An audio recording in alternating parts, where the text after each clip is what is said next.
चमत्कार की एक ऐसी कहानी जो आपने शायद पहले कभी नहीं देखी होगी। ये कहानी एक महिला की है जो खुद को चमत्कारी शक्ति से युक्त बताती है। उनके भक्त उन्हें देवी माँ मानते हैं और दावा करते हैं कि उनके आशीर्वाद से निसंतान दंपतियों को संतान की प्राप्ति होती है। डूबते व्यापार फिर से फलने फूलने लगते हैं और बीमार लोग चमत्कारिक रूप से ठीक हो जाते हैं।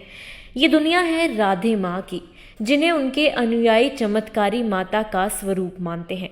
उनका परिवार उनके सबसे बड़े समर्थकों में से एक है।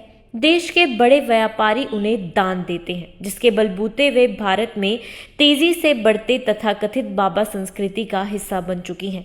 पंजाब के एक छोटे से गांव से लेकर मुंबई के एक आलीशान बंगले तक का उनका सफर उनके कथित चमत्कारों से भरा रहा, लेकिन उनकी निजी जिंदगी को जानना आसान नहीं है। जब हमने इस रहस्य को समझने की कोशिश की तो एक ऐसी दुनिया सामने आई जहां भक्ति और भय का एक अनोखा मेल था। भारत में कई स्वयंभू संत हैं जिन पर भ्रष्टाचार से लेकर यौन शोषण तक के गंभीर आरोप लगे हैं। राधे माँ पर भी काला जादू करने और एक परिवार को दहेज के लिए उकसाने का आरोप लगा था। हालांकि पुलिस जांच के बाद ये आरोप खारिज कर दिए गए, लेकिन इसके बावजूद हजारों लोग तथाकथित गॉड मैन और गॉड वुमेन के दर्शन के लिए आते हैं।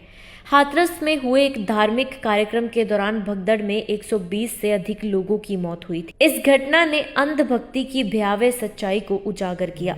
भारत में अंधविश्वास विरोधी संगठनों के संस्थापक प्रोफेसर श्याम मानव के अनुसार भारत में आम लोग किसी इंसान को भी ईश्वर मानने लगते हैं। हालांकि ये धारणा सिर्फ अशिक्षित या गरीब लोगों तक सीमित नहीं है, बल्कि राधे माँ के भक्तों में कई शिक्षित और धनाशय लोग भी शामिल हैं। ऑक्सफोर्ड यूनिवर्सिटी के हेल्थ बिजनेस स्कूल से पढ़ाई पूरी कर चुके पुष्पिंदर भाटिया ने कहा कि उन्होंने कभी नहीं सोचा था कि वे किसी को ईश्वर का अवतार मान लेंगे, लेकिन जब उनका परिवार एक दुखद घटना से गुजर रहा था तब वे राधे माँ के संपर्क में आए।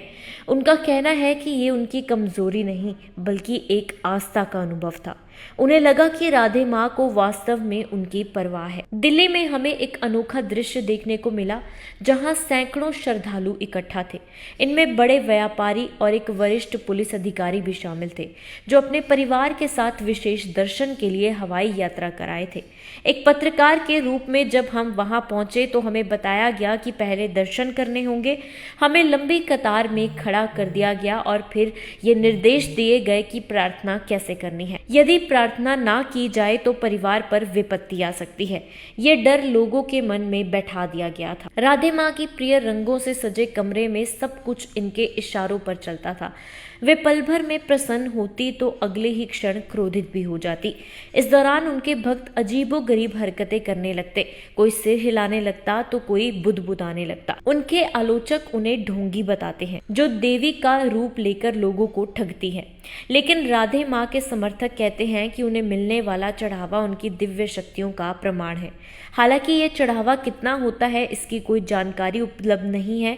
इसका पूरा हिसाब किताब उनका परिवार रखता है, जो मुंबई स्थित उनकी हवेली में ही रहता है।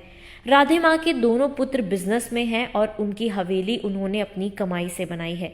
उनकी बेटियों की शादी भी बड़े व्यापारिक घरानों में हुई है।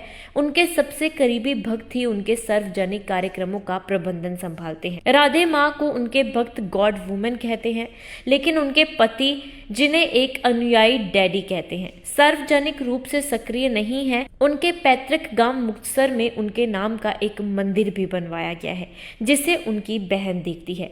कहा जाता है कि राधे माँ को पहली बार 20 साल की उम्र में दिव्य शक्ति प्राप्त हुई थी और तभी से वे भक्तों को आशीर्वाद देने लगी।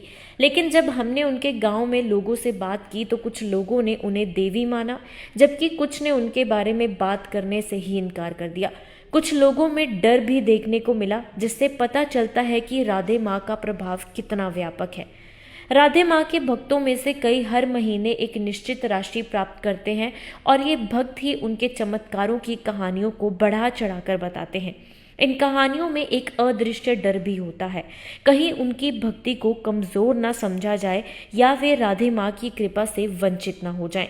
प्रोफेसर श्याम मानव के मुताबिक तथाकथित गॉड मैन और गॉड वुमेन लोगों की आस्था और भावनाओं का लाभ उठाते हैं। हमने ऐसे लोगों से भी मुलाकात की जिनके लिए राधे माँ के चमत्कार किसी काम नहीं आए, लेकिन वे कैमरे के सामने अपना अनुभव साझा करने को तैयार नहीं थे। राधे माँ के सार्वजनिक कार्यक्रमों में उनके दावों को झूठा बताने वाले भी कई लोग थे, लेकिन जब हमने उनके निजी कक्ष में प्रवेश किया तो हमने पाया कि वहां उनके सबसे करीबी भक्त जमीन पर बैठे थे। अचानक राधे माँ ने उनसे जानवरों की आवाज निकालने को कहा और वे तुरंत उसकी आज्ञा मानने लगे। ये एक पूरी तरह से समर्पित भक्ति थी, जहां भक्त अपनी बुद्धि और तर्क छोड़कर अपने गुरु की हर बात मानते थे। भारत में गॉड मैन और गॉड वुमेन की दुनिया तेजी से फल फूल रही है और राधे माँ को विश्वास है कि उनके भक्त हमेशा उनके साथ रहेंगे। सवाल सिर्फ इतना है, क्या ये आस्था है या अंधविश्वास?